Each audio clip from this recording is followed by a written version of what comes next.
श्री कृष्ण कहते हैं कि मनुष्य के जीवन में कई सारी प्रतिक्रियाएं होती हैं, जिनमें से एक अहम प्रतिक्रिया और जीवन का महत्वपूर्ण हिस्सा है आलस। आलस एक ऐसी क्रिया है जो हर मनुष्य के साथ होती है।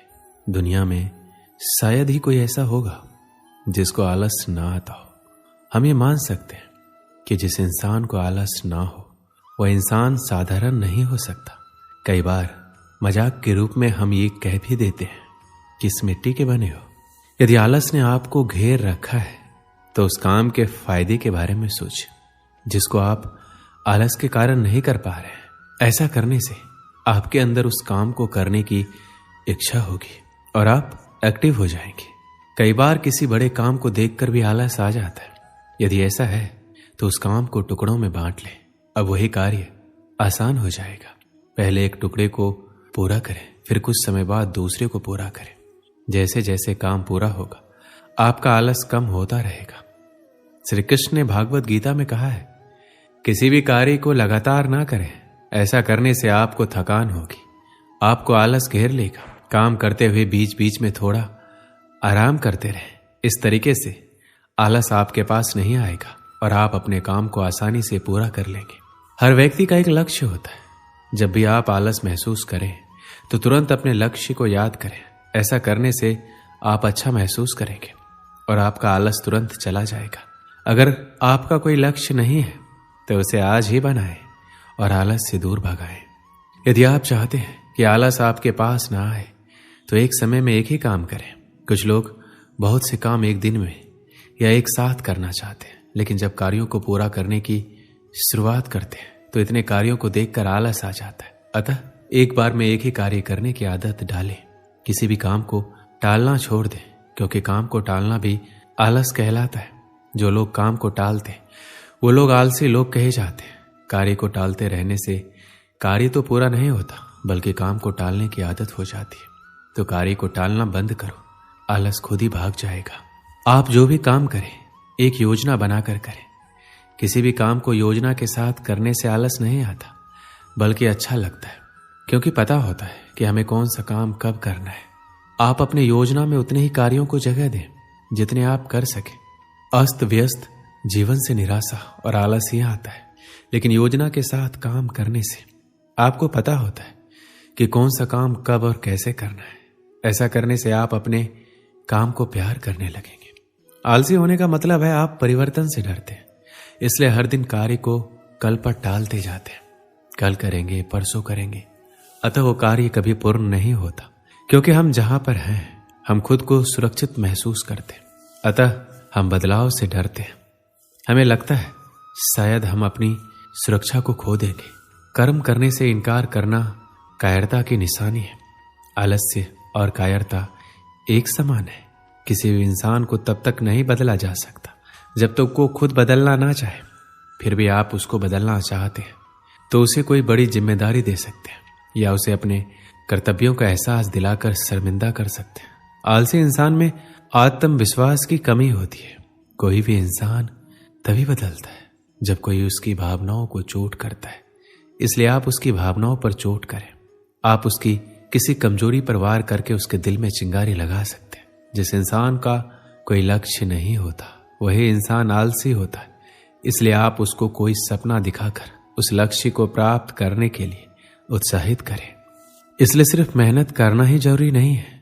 हम मेहनत किस कार्य में कर रहे हैं, क्यों कर रहे हैं, उस कठिन मेहनत से हमें क्या परिणाम मिलेगा, ये जानना और समझना भी बहुत आवश्यक है। क्योंकि बिना किसी प्रारूप, रणनीति और परिणाम की सोच के बगैर किए गए कार्य हमें हमारे सपनों को पूरे नहीं होने देंगे। इसलिए कहते भी हैं, आज के समय में सिर्फ मेहनत और ईमानदारी से किए गए कार्य की सफलता आपको मिलेगी, बल्कि स्मार्ट लक्ष्य निर्धारित और योजना के साथ करके हम अपने सपनों को पूरा कर सकते हैं। क्योंकि बेशक मेहनत सफलता की गारंटी तो नहीं, पर उसको मिलने के अवसर को बढ़ा जरूर देती है। लेकिन अगर आपके सपनों में उनको पूरा करने की जोश और जुनून सवार है तो सच मानिए आपको आपके सपनों को पूरा करने से दुनिया की कोई ताकत नहीं रोक सकती, बशर्ते वह सपना आपकी मेहनत, लगन और प्लानिंग के साथ किया गया हो। क्योंकि मेरा मानना है सपने जिंदगी में चाहे जितने देखो, हकीकत में वही पूरे होते हैं जो सपने हमारे जिद्दी होते हैं। बचपन से ही हमारे माँ बाप हमें मेहनत के लिए कहते हैं, चाहे वो पढ़ाई हो या नौकरी, सब मेहनत की ही बात करते हैं। हमारे माता पिता मानते हैं कि आप जितनी मेहनत करोगे आपको उतनी ही सफलता मिलेगी। लेकिन दुनिया में अब तक कोई ऐसा शख्स नहीं हुआ जो सिर्फ मेहनत करके आगे बढ़ा हो। अगर मेहनत से सफलता मिलती तो आज मजदूरी करने वाले सबसे ज्यादा सफल होते। ये बहुत ही अच्छा और उचित सवाल है कि मेहनत तो हम बहुत करते हैं, लेकिन हमें मन मुताबिक सफलता हासिल नहीं होता। क्योंकि अगर मेहनत की बात करें तो सिर्फ मेहनत करने से सफलता नहीं मिलती और न ही सपने पूरे होते। अगर ऐसा संभव होता तो आज के समय में एक मजदूर सबसे ज्यादा सफल और पैसे वाला इंसान होता। क्योंकि सबसे ज्यादा मेहनत तो असल में वही करता है। वही दूसरी तरफ वो लोग होते हैं जिन्हें हम आलसी बोलते हैं, बल्कि ऐसा कतई नहीं है। वह किसी काम को करना नहीं चाहते, बल्कि वह हर काम को शॉर्टकट तरीके से करना पसंद करते हैं। आप जब उनको देखेंगे तो सोचेंगे कि यह खाली ही बैठा रहता है, लेकिन असल में हर काम वो जल्दी कर लेता है और फिर खाली होकर बैठ जाता है और खाली समय में नई नई जानकारी हासिल करता है। इंसान और मशीन में इतना ही फर्क है कि इंसान सोच सकता है और हर चीज का रास्ता निकाल सकता है। आपने एक कहावत सुनी होगी जिसमें दो लकड़हारे पेड़ काटते हैं, एक समय लगाकर कुल्हाड़ी को धार कर देता है और वही दूसरा पेड़ काटने पर ध्यान देता है, जिस कारण वह ज्यादा मेहनत करने के बावजूद कम पेड़ काट पाता है और बिल्कुल आराम नहीं कर पाता। इंसान को हर काम सोच समझकर करना चाहिए, क्योंकि मेहनत तो गधे भी करते हैं। तो आज ही से हर काम को नए तरीके से करने की कोशिश करो, क्योंकि सिर्फ मेहनत से सफलता नहीं मिलती। एक समय की बात है, एक गांव में एक छोटा सा गुरुकुल था। वहां सभी शिष्य गुरुजी के मार्गदर्शन में पढ़ा करते थे, लेकिन उन सभी बच्चों में एक विद्यार्थी बहुत ही आलसी प्रवृत्ति का था, क्योंकि वो हर बार आज के काम को कल पर और कल के काम को परसों पर टाल देता था। गुरुजी उसकी इस गंदी आदत से बेहद परेशान थे। इस कारण गुरुजी ने काफी सोच विचार कर उसे कैसे समझाया जाए इसके लिए एक रणनीति बनाई। अगले दिन गुरुजी ने उससे कहा, मैं तुम्हें ये काला पत्थर देने जा रहा हूं, इसे तुम किसी भी लोहे की चीज पर घिसोगे तो वो सोने की बन जाएगी, लेकिन तुम्हारे पास कल सूर्यास्त तक का ही समय है। सूर्यास्त के बाद ये पत्थर काम करना बंद कर देगा और मैं तुमसे ये पत्थर वापस ले लूंगा। इतना कहकर गुरुजी वहां से चले जाते। आलसी शिष्य बहुत खुश होता है और मन ही मन वो नई चीजों को खरीदने के बारे में सोचता रहता है और मन ही मन बरबराता रहता है, मैं इस सोने का ये करूंगा वो करूंगा। आलसी शिष्य बहुत सारे ख्वाब तो बुन लिए थे, लेकिन उन्हें पूरा करने के लिए प्रयास नहीं कर रहा था। आलसी शिष्य ने सोचा, अभी तो मेरे पास बहुत सा समय है, इसलिए अभी थोड़ी देर सो जाता हूं। नींद में भी वो आलसी शिष्य बहुत बड़े बड़े सपने देख रहा होता है और बस सोचता ही रहता है। आलसी शिष्य को सोचते सोचते पूरा एक दिन बीत जाता है और वो आलसी शिष्य अभी भी सोच ही रहा होता है। वो बरबराता है, अभी तो मेरे पास पूरी शाम पड़ी है, मैं इन सभी सपनों को बहुत ही जल्द पूरा कर लूंगा, इसलिए अभी थोड़ा आराम कर लेता हूं और फिर जब उठूंगा तब इन सपनों को पूरा कर लूंगा। जब वो नींद से उठता है तो दोपहर हो जाती है। वो दोपहर का खाना खाने लग जाता है और अब आलसी शिष्य घड़ी की तरफ देखता है, सोचता है अभी तो पूरे 4 घंटे बचे हैं सूर्यास्त होने में, इतनी देर तक मैं क्या करूंगा, इसलिए थोड़ा आराम ही कर लेता हूं। आलसी शिष्य शाम को नींद से उठता है और घड़ी को देखकर दौड़ा दौड़ा बाहर भागता है और लोहे की चीज ढूंढने में लग जाता है। लेकिन रास्ते में गुरुजी उससे मिल जाते और उससे वो पत्थर वापस ले लेते और बोलते हैं, अब तुम्हारा समय समाप्त हुआ, अब शाम हो चुकी है और सूर्यास्त भी हो गया है।